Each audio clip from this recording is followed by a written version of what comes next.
পাতুরি তো অনেকভাবে খেয়েছো বন্ধুরা। তো একবার এরকম কুমড়ো পাতায় বাগদা চিংড়ির পাতুরি বানিয়ে খেয়ে দেখুন।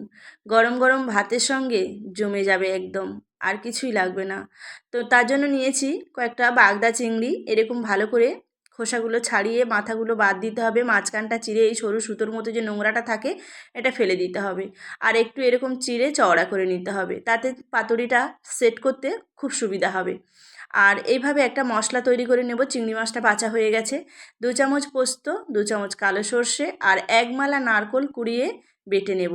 6টা কাঁচা লঙ্কা দিয়েছি, স্বাদ মতো লবণ দিয়ে মিহি পেস্ট করে বেটে নিতে হবে। ওই পেস্টের মধ্যে চিংড়ি মাছটা দিয়ে খুব ভালো করে মাখিয়ে রেখে দেব। একটু সর্ষের তেল দিয়ে দিলাম আর মাখিয়ে 10 মিনিট রেখে দেব। তারপর পাতুরিগুলোকে সেট করে নেব। তো এখানে নিয়েছি অল্প একটু হলুদ দিয়েছি, তোমরা চাইলে দিতে পারো নাও দিতে পারো, তবে হলুদটা আমি অল্প দিয়েছি। পাতুরি কিন্তু একটু সাদা সাদা হলে দেখতে ভালো লাগে, খেতেও ভালো লাগে। তো এখানে কুমড়ো পাতা নিয়েছি, কুমড়ো পাতাটা একটু খসখসে, তো তার জন্য গরম জলে 2 মিনিট ভিজিয়ে রেখে দিয়েছিলাম।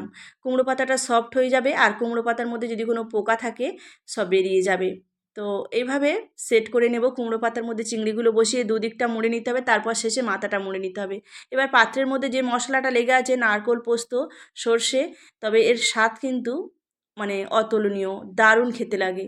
তো 1 চামচ বেসন, একটু লবণ, একটু হলুদ দিলাম ওই মশলার মধ্যে, অল্প একটু জল দিয়ে ভালো করে মেখে আর ওই পাতাগুলোকে একটু ডুবিয়ে আর ডিপ ফ্রাই করে নেব। এটা খেতে কিন্তু আরও দারুণ লাগে বন্ধুরা, টেস্টটা আরও বেড়ে যাবে, যেহেতু নারকোল আছে খেতে তো দুর্দান্ত হয়। এইভাবে লাল লাল করে ভেজে তুলে নিতে হবে।